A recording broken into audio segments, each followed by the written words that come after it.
welcome to the Festival of Storytellers.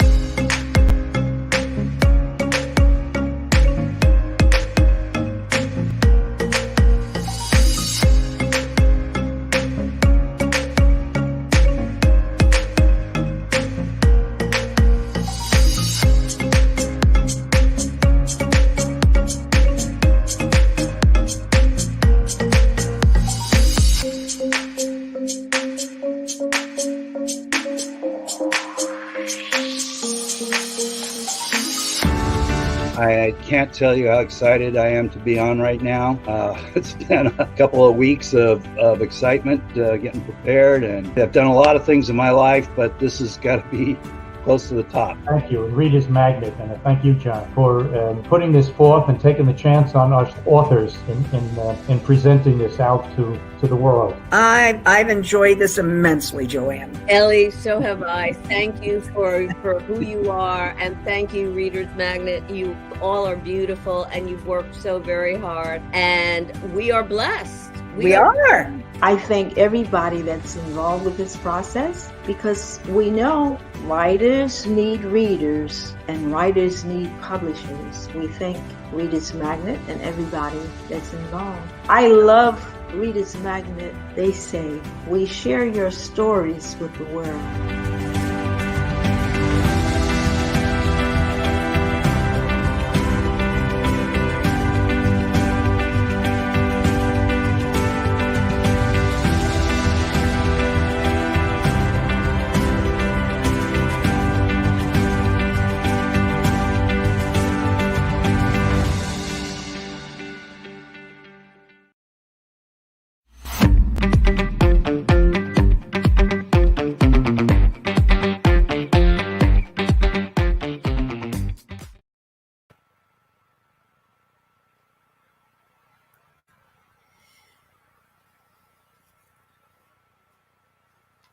Good morning. My name is Carol Wagstaff, and I am the author of Reclaim, Restore, and Rebuild.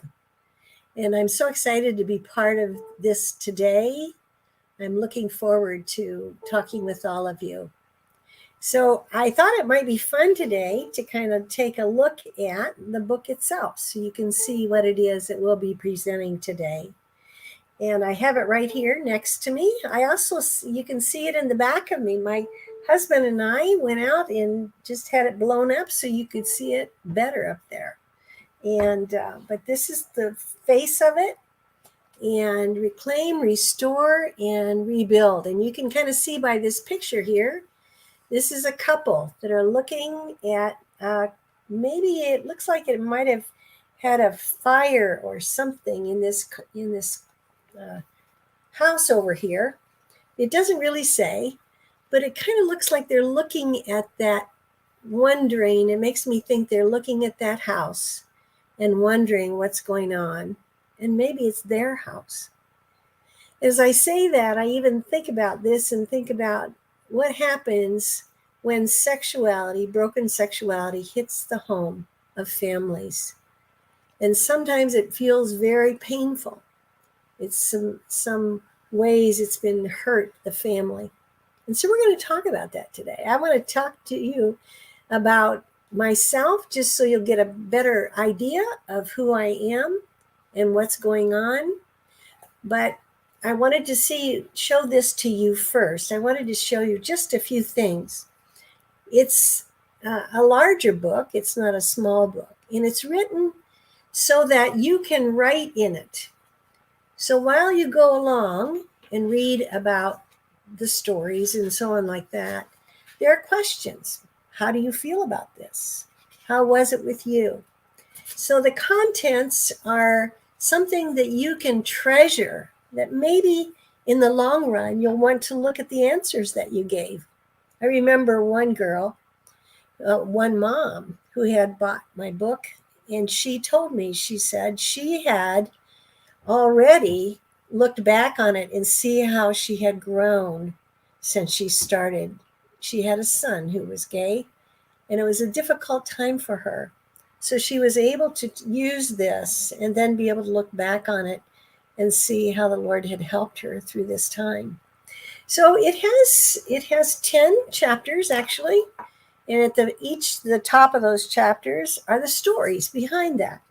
So here's some of the topics that we talk about. We talk about hearing the news, encountering God. How did it make us feel about God? Maybe you get angry at God because this has happened in your life. There's examining our guilt, what we feel, or fearing disclosure. We can't tell anybody about this. Maybe we're going to need to inspect our own lives and taking a look at that, our own brokenness. So it goes all down the line. And then the nice thing about the book as well is it has a leader's guide.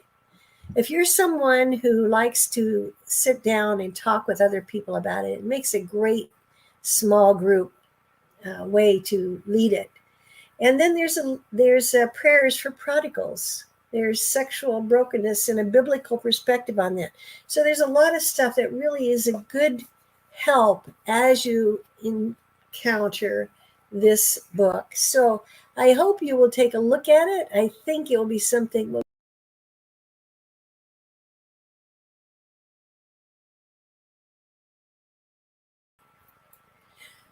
I thought I might show you also. This was just a really precious thing that was given to me just this last summer. It was given to me because the organization that I belong to is called, it says it's the best new healing resource. I don't think you can see it very well on there, but that's what it says. And I'm really praying that as we go along, this will be a very powerful resource in your life. I thought it would be fun for you for me to tell you something about you, myself anyway. Well, let me say this first. I first want to say thank you. If you're here to listen to me or you want to know what I'm about in this book, I'm so excited to share with you. But I want you to know, first of all, that this is not an easy topic. And I know sometimes it's very painful for people. I know many people keep it to themselves. And so it's very painful. So I want to say thank you. Thank you. And thank you for coming along and hearing an old lady with blondish hair, which you need to know has a chemical dependency. Now, I don't know if you know what that means, but that means if you really looked closely, it might be a little white. So, but that's just what happens as we grow older. And God has given me so many blessings as an older person. And I'm praying that I can share some of that with you today. I thought it would be fun too for you to think about on the real life stories. If you had to tell your story, what would you tell? What would you tell people? And I'm going to tell you what I want you to know because I want you to be free at some point in your time that you could talk about it. I was raised in a parsonage. My father was a pastor. He also was a professor at a university. So he did both of those things. He had to because there were 5 of us children. And I was the third child. And if you know anything about psychology, the third child's always the worst one, or don't you? Don't you think? That has the most trouble with life. And I indeed had that same thing. Then as you, I'd like to kind of show you what I'm thinking about. So I grew up in a home where we were pastors' children, preachers' kids. We often call them preachers' kids. And so we had to be perfect all the time. Now, if any of you were ever preachers' kids, you know what I'm talking about. You could never be bad. You could never say anything or do anything in front of anybody in the church. You just had to be a good kid. So I grew up with that idea that I had to be perfect. And I've struggled with that a good part of my life because that was something I needed so much. So I began to really be careful about my life. I tried to be very careful about the way I acted, everything I said. And the interesting part about that it was in my faith that I began to think that being perfect was what got me into heaven. If I did everything right, if I never hurt anybody, if I always did what my parents said, if I was just plain good, that would be enough. Well, you know better, because you just can't be good all the time. And what I was called as I was a young kid was just a perfect kid, the perfect kid in high school and grade school as well. So I kind of didn't like that very well, but I was brought up that that's the way I was supposed to be. And then life happened. So I'm going to show you a little something here that I brought with me today that I thought you might enjoy seeing. Now, do you like me better like that? And what's that all about? Well, let me tell you what that's all about, because when I started getting older and life happened and I wanted to meet others, I wanted to be a regular mom someday. I want to be married. I want to had to have a white house with a picket fence and a dog and a cat and just perfect house. So I first met my first husband, and I found him in college. And oh, I was impressed with him. He was good looking. He was smart. Oh my, he told me at one time that he was tested genius. Now, how better could you celebrate somebody than that? So he was very much fun. Oh, he loved to make fun. And I just enjoyed him so much. So after a while, we decided to get engaged and get married. And that's what we did. I found it kind of funny, though.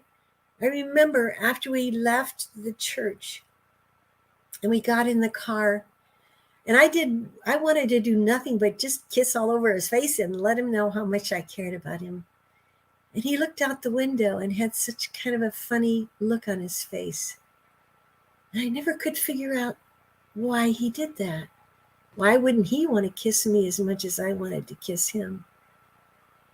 So our lives started, and the interesting part about him and me, because I was such a precious little perfect girl when I was growing up, is that I wanted to be a missionary when I got older. And he wanted to be a pastor. And I thought, well, how perfect that would be for us to marry. So we did marry and started our lives together. He was called, I don't know if you're young, if you know what that means, but he had a church call him and ask him if he would be a youth pastor in their church. Well, how fun. We went to Oregon, such a beautiful state, and we began our work there at the church. He was a busy, busy man, and he used to take the kids out, and he'd take them out to eat, or he'd take them out if he was counseling with them. He'd stay out late with them. I began to notice that was something that was getting more and more of his time and less of our relationship. I began to notice he spent a lot of time with the young men, and he would take them out late at night and talk. And so I never really knew what was happening in all of that. I began to think about that and wonder why was he taking these young men out all the time? And I began to have some concerns about that. I remember one night in particular, he didn't come home. And I used to stay awake for him until he got home, which was maybe midnight or 1 o'clock. But this time it was later than that. I thought, oh, well, I'll just go to sleep. Well, about 3 o'clock in the morning, he came wandering into the house. I asked him, "Where have you been? How come you weren't home? What happened? Did something happen to the car or the kids or something? What happened?" He told me rather quietly and slowly, I just came from the jail. I was arrested. Arrested? I said, you're a pastor. You're supposed to be helping kids. Why were you arrested? He said, I was arrested for being caught with a man who was homosexual. And so they took us into jail and questioned us and so on. So I just got home. Well, I couldn't talk. I couldn't understand. Here's a young man who himself was young, and here he's being accused of something that isn't right. And I said to him, what did they say? Are you okay? Were you okay? I mean, were you doing something wrong with him? He said, no, we weren't. So I just kind of put a sigh of relief and went back to bed. Now, the reason that I'm showing you this mass today is that something happened that day that has controlled a lot of my life. What would you have done if your husband had said that he had been arrested like that? How would you take that in? What would you do? I so much didn't want it to be true. And I began to keep it within my heart. And that's what this is really what I'm talking about, how we hide things from people and how we don't want people to make judgment of us because of what's happened to us. And I wanted my husband still to be blessed and for me to be able to remain with him. So we went back to bed. He did, and I did, and we both slept that day. The next days the pastor never told anyone about it. He also loved my husband. My husband was just an incredible youth pastor. And he made the kids have so much fun all the time. And the senior pastor, who was his senior pastor, didn't want to start anything with him either. He adored him. So as time went on, it kind of went on, and other things began to start to happen. I found out from someone that he had been caught with a young man. And as the time went on, he was gone more and more from our home. I would find him with a young man who was a college young man, and they were spending all kinds of time together. So I finally thought, I've got to do something about this. I finally went to the senior pastor and said, what can we do? The pastor said to me, we're trying to get him to get some help, but he doesn't seem to want to. But I decided I was going to help him. And so I went to some counselors to see if they would see us. And they did. So they began to ask us questions. And this went on for 3 years. And during that whole time, there was nothing ever said about homosexuality or his involvement in it. But it just took this time when he was in prison that they began to look and find out what was really going on with him. Well, to make a long story short, he was asked to leave the church. Our marriage was over. The pastor said, he's not going to change. You need to go on with your life. I cried, and I cried. He left me to go and live with some other people. I went to live with a cousin who knew what was going on in my life. We had a baby son at that time, and I adored him so much. And I wanted his daddy to be who he was, not to be who we thought he was.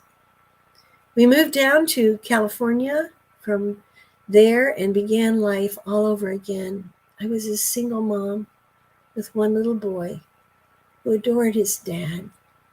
It was a tough, tough time. But he decided he no longer wanted help for what he thought might be happening to him. So we pursued divorce, and he went on to live a homosexual life. It was very, very hard for me because I loved him. My son loved him. It was just a very hard time. And so quickly, I wanted another father for my son. I met another man who seemed to be very loving towards me. He seemed to really care about me. He cared about my son. So quickly, I married for a second time. I thought, even if he likes other women, I'll be a good lover to him. I know that I can be a great wife. But as I got into that relationship, and he had been married before, I took care of his children.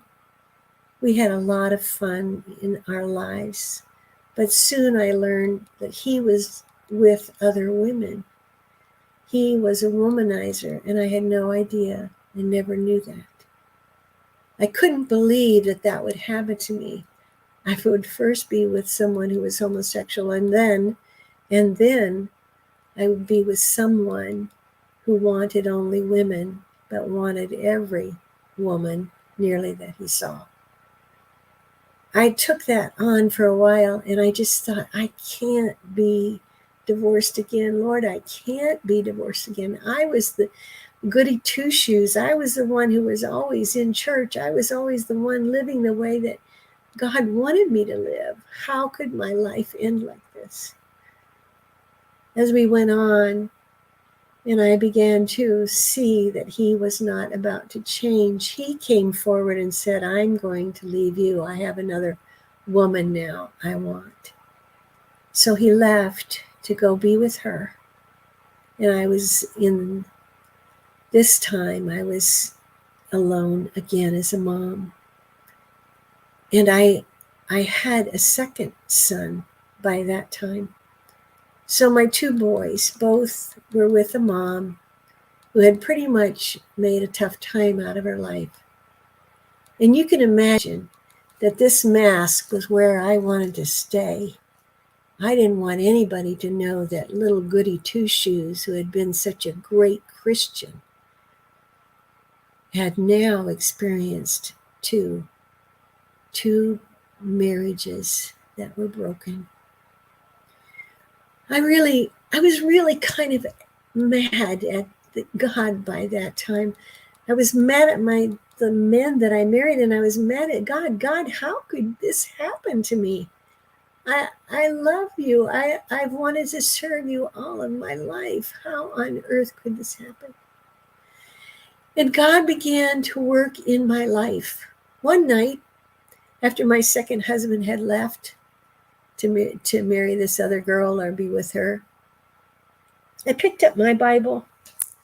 Yeah, this isn't it, because my regular Bible, it was torn up by the time I used it. But I picked up my Bible like this, and I went into the living room, and I poured out my heart to God. God, why? Why could this? What's wrong with me? What did I do wrong? Why did you allow this to happen in my life? And I spread down on my knees, and I cried. And I said, God, I'm going to read this Bible till you tell me what it says is wrong with me, so I'll know what to do.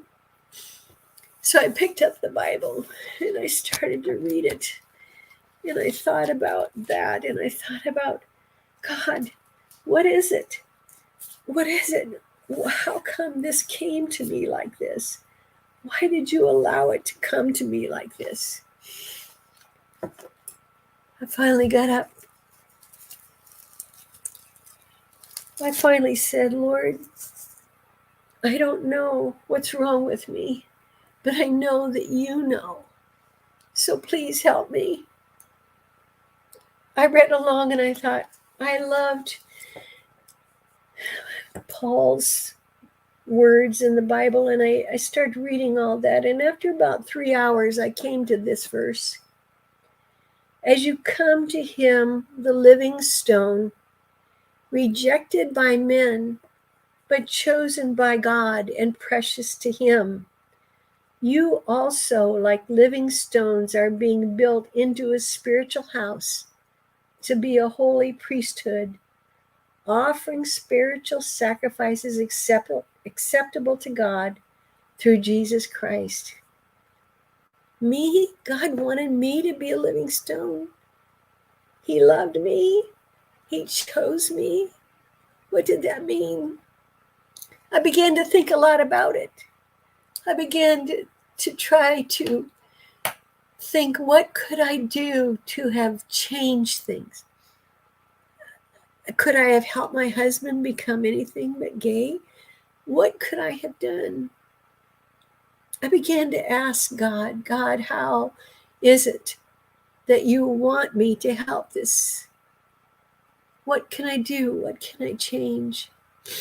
So I began to start looking through God again and thinking about, what can I do? My husbands are both gone. They're both living their sins without me. And I began to feel like God wanted me to take the painful years of my life and all that had happened, that there were moms and dads and wives and people who knew how painful it was to have just a broken heart and to cry. And I think how many tears I spent crying. What could I have done differently, dear God? And all of a sudden, God said to me, I want you to start an organization. I want you to start to help people that are having to go through this. Lord, but I don't know how to do that. I've never had an organization, a business myself. How on earth would I start it? And besides, Lord, that's kind of a tough time. I don't really know anything about homosexuality. And see, I looked at this, and this is not a real thing, but guess what this is supposed to represent? It represents cactus. And I said to the Lord, Lord, helping people with sexual issues is not easy. And I began to think about that, even as I thought about those of you that are listening to me right now. My heart hurts for you. I had so many moms and dads and people that came to me. Some of the wives like me were really angry because they felt like they've been taken the how do I want to say that? Advantage by the men that were gay, that were taking their time and their lives from them. Then there were moms and dads. But you know what? God had to show me, because I was angry too. How could you take my life? How could you change my life and cheat me? And I know that I'm not the only wife that feels that way or did feel that way. So God began to work on my heart. You know, it's so interesting. I tell people sometimes when they talk to me about the ministry that I had, how did you feel about that? And I say sometimes to them, God needed to change me. And I needed to have a change of heart because of my anger. So as I began to think about that, and God began to change my heart, and we took that verse that he gave me, and it The name of the organization that I started in Southern California was called Living Stones, because I was a living stone, and I knew that God wanted to change people like me so they could be living stones and help others. So as I began to live in that world, I can tell you, and I'll be really honest about this, and there may be people listening to me, to know that I was stubborn. I'm a stubborn, oh, you know what? I was a stubborn redhead. And right now it's something like a dirty blonde, okay? And so I had the personality, though, of a redhead. And if you know anything about that, you know we can just be stinky and ornery and just be angry. And I did fight all of that. And God, in such a gracious way, made such a difference for me through all that. And do you know, as time went on, I would see whole families as I worked in this field. They would bring their children that were struggling with homosexuality or transgender. And I would have the opportunity to see the kids in that whole thing with their family. And I want to tell you, and I tend to be kind of a weepy person. I'm sorry, the tears come. So if they come, just give me some space, okay? I'll try to be careful. But when I would hear the stories of the people that were gay or thought they were gay, and the kids that wanted to be transgender, my heart would just break. I remember, when I sit here and talk to you, you'll forgive me because I will remember things so much. I remember a precious girl who had been raped in a park, locally in a park, by a man that she did not know. And when she described it to me, I wept with her. She didn't want to marry a man. She didn't want to be in that in marriage. She felt so painful after that happened to her. I think about a man now who just finished a book, who when he was 5 years old, he was raped by 5 young men. He was so afraid to tell his parents. He went on living until he eventually became gay himself. The stories behind those people that have broken issues like homosexuality, like transgender, so many hard things that happen in their lives. I couldn't be angry anymore to my husband. I didn't see their pain, but through the grace of God, God was the one who changed my life. He's the one that made me want to love and help those, not only that were parents and family members, but these are the people who have walked that way of saying, I'm homosexual or I'm transgender. So God has given me incredible love for those, as well as the family members. I went to a meeting a few weeks ago. The ministry that I started back in 1997 is now 25 years old. And I turned it over to a much younger woman who has just had a transgender father. It's been called Living Stones Ministry, and it's been 25 years now, and it's just such a blessing. I looked at the faces of those of us that were there that night. I remember their stories. Some of them have made wonderful progress, others still are not. But what's beautiful is how their lives have become so in helping others. That's where their focus was. It was no longer on them, but they loved people, loved them into Christ. And that's really where I think God's heart is for us, You know, there's so many hard things in life, isn't there? I listen to stories a lot. I hear people who've lost children or lost a husband or wife, or all the people that have lost family or loved ones to COVID, and how tough life is, and how important it is to love them, and to know that they know the Lord Jesus Christ. Because we don't go to heaven because we're good or that we give money to organizations. Being good isn't enough.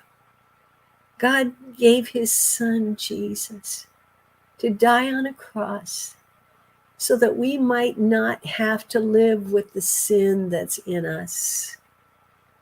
That God will bring peace and joy into our lives if we will but ask him. So I believe when we talk about these difficult issues, God loves us. Of course, he doesn't want to see us bring sin into our lives. And unfortunately, not only have I seen the difficult side before people become gay, but I see the side after they make that choice, and often it's not a good thing. So my heart is that we know Christ first, and he has the power to make the changes that we need to make in ourselves. This book, when I wrote Reclaim, what is it that we reclaim?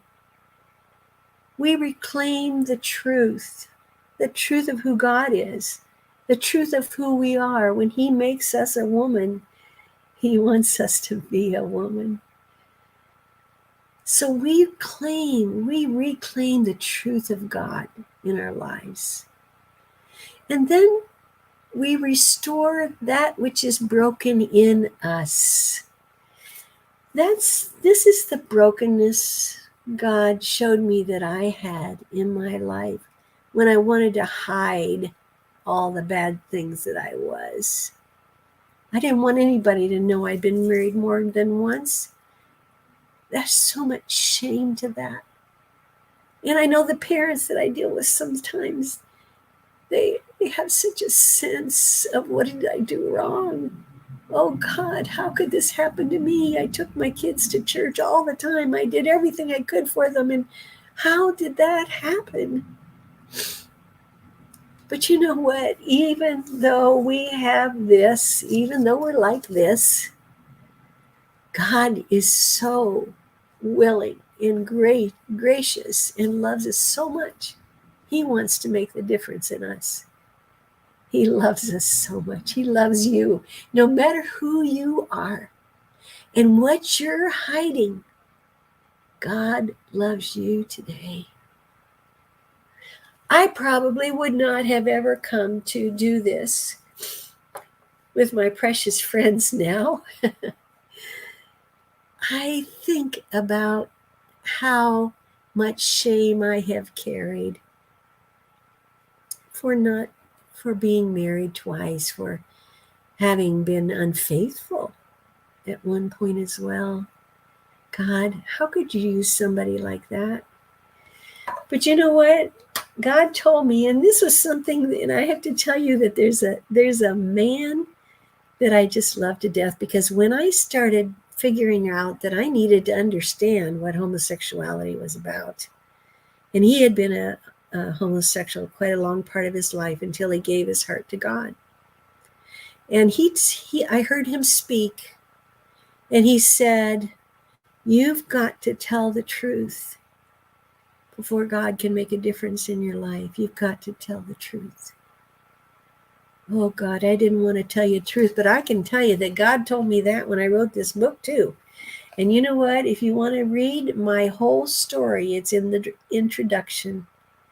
It's a wonderful story. I mean, I think it's awful because it tells all the bad stuff I was, but I like it because it talks how God redeems us. And he takes that part of reclaiming us and restoring us, and he rebuilds us. Even if we are in the middle of these horrible crises with our children, with our loved ones, with our spouses. Oh God, I've had so many stories. When I say those words, I wish I could hear you and hear your story. But what I want to tell you is that God loves you. And there's nothing too big for God. And He can help you. And this is to help you. I have my story in there. I have other stories from other people. Most of the stories in here are all true stories. So that you know that other people are experiencing the same things that you are. So I would pray that you would find someone either for you to give to, or maybe you would take it to your church, because maybe your pastor is wanting to know how to help people that are like you. So we're asking that God will use you, not only for your own self, but for others. God bless you. Thank you for being with us today.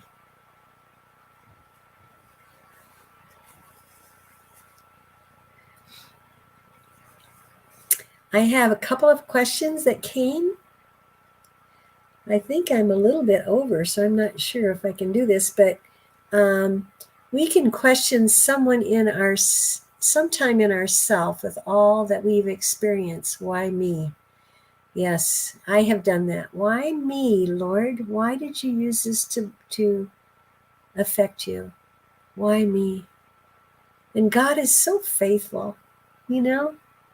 I look back on my life now and I say, God, thank you for the pain I went through. Thank you for what you did in me.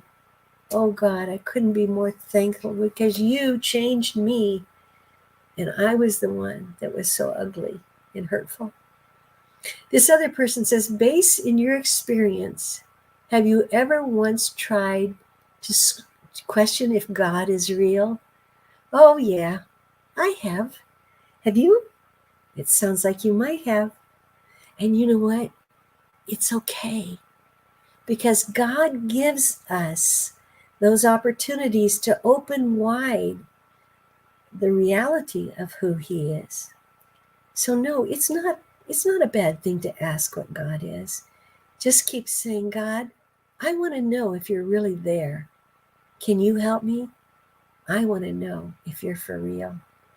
And God is so faithful. He really is. Let's see, there's one more. God bless you too, Carol. Thank you. And that's from my friend Clive, who told me I probably took too long. So Clive, are you and the guys ready to take me offline? God bless you so much. I'm so thankful for each of you that listened today. And I want you to feel free when we get our website information up that you can contact me that way. You can call me. We'll make all that information available for you. Okay?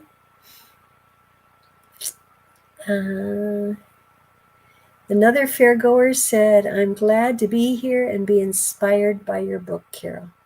Well, thank you so much for that. And God bless you again. And I even had some people who contacted me at the very beginning and talked to me through this series. So I'm going to talk as long as they're going to leave me on here. So if any of you have any other questions, I'm open to talk with you.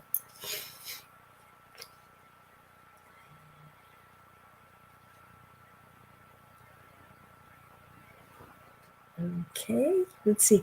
Okay, while I've got time, if they're not going to take me offline, let me talk with you just a little more. There's a lot of times when we are involved in sexual issues like this, there are people that tell us things that are not necessarily true. I remember thinking that my husband was not someone who could ever come out of homosexuality. And unfortunately, he didn't come out. He he got tired of trying, and I have a lot of compassion for those that do, but he got to the point where he didn't care anymore. So he never did. So I think about that, and I know that God has so much graciousness for those that want to be different, want to get out of it. And I know God is faithful to work with them. But I thought later I am able, I understand, to have some time online and be able to share with you a little bit about what creates homosexuality and transgender. So if you will watch my information here, then hopefully we'll be able to give you a date and some time to talk about that. I know that can be very, very difficult when you're a parent to look at that. And so many of the parents that I've known through the years have not wanted to talk about it. They felt like it was their fault, and such pain for them throughout the years. And it's not that simple. It really isn't. So I want you to think about that, and I'll be glad to share that with you. And you may have some questions about that. It says here, if you're done with your session, you can just say goodbye so I can end the live booth. So that's with my friend Clive. And this will be the end, and we'll get a time together where we can talk together about what causes that and transgenderism. God bless you. Thank you so much. Goodbye for now.